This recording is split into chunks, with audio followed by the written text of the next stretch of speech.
team that derailed Miami's season and kept them out of the playoffs. Let's talk about the Syracuse Orange. They'll always be the Syracuse Orangemen to me. It's just weird to call them the Syracuse Orange when your mascot's an orange. But you're not the Syracuse Oranges. Syracuse, first-year head coach Fran Brown, came from Georgia. And honestly, this was a really, really good year for Syracuse. They were 6-7 last year and brought in Fran Brown. They went 10-3 this year. Obviously, they had, some upset wins throughout the year. They finished number 20 in the AP poll and number 22 in the coaches poll. And the star of Syracuse team was a cast-off. Kyle McCord came to Syracuse because he got ran out of town at Ohio State. And I never understood it. And honestly, Ohio State would have still won the national championship if he stayed there. But Kyle McCord went and had an amazing year at Syracuse. Like, I was looking up the stats. I knew he had a great year because I knew he finished 10th place in the Heisman voting.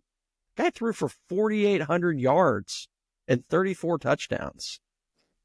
Yeah, that's pretty good. New high score, is that good? Yeah. I was amazed when I saw that he, threw for that many yards. But then I took the other look at the team, reviewing their season.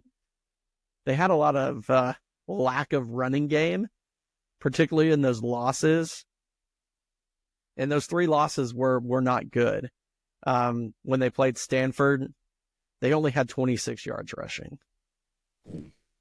When they played Pittsburgh, they only had 6 yards rushing and had 5 turnovers. And when they lost to Boston College, they only had 39 yards rushing.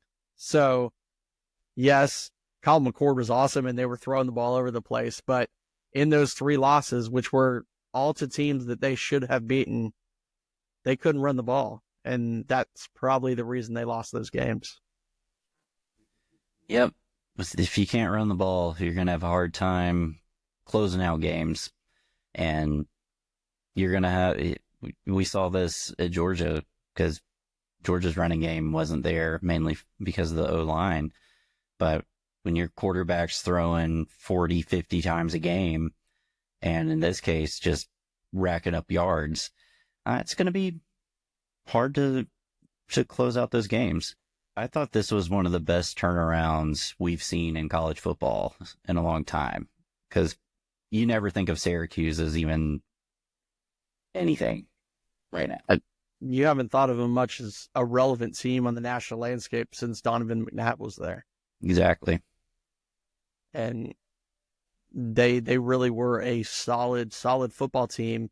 And Fran Brown, when he first came to Georgia, it was a big deal. He was an assistant coach at Rutgers before he came to Georgia.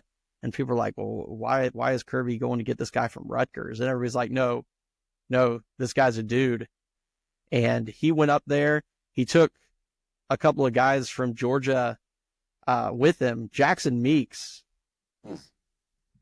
We could have used Jackson Meeks this year. He's going to be drafted this year. We really could have used him. They had a trio of receivers with 70 catches and over 900 yards. Like, that's awesome. That's really spreading the ball around.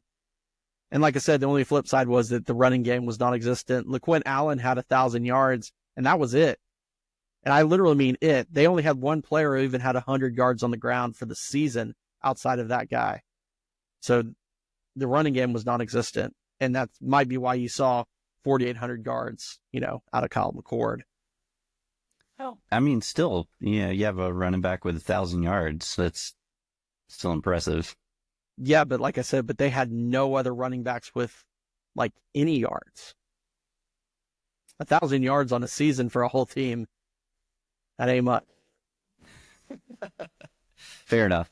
But yeah, I thought it was a great season for Syracuse, and because of that turnaround and the big win against Miami there at the end, and given the shout out from Fran Brown to Kirby Smart, I ended up giving them B+.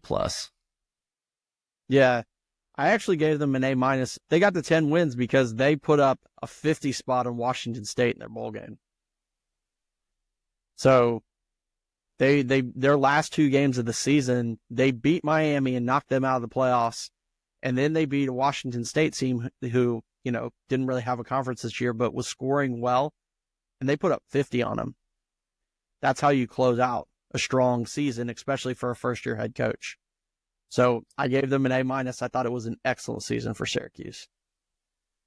Yeah, great season for them. I just can't give anybody an A that doesn't make the playoff. That's just me. My own bias there. All right, so their grade for their record, since they had a winning season and were bowl eligible, that gets them a B- for that. And the Nitro Show final grade for the Syracuse Orange 2024 football season is a B.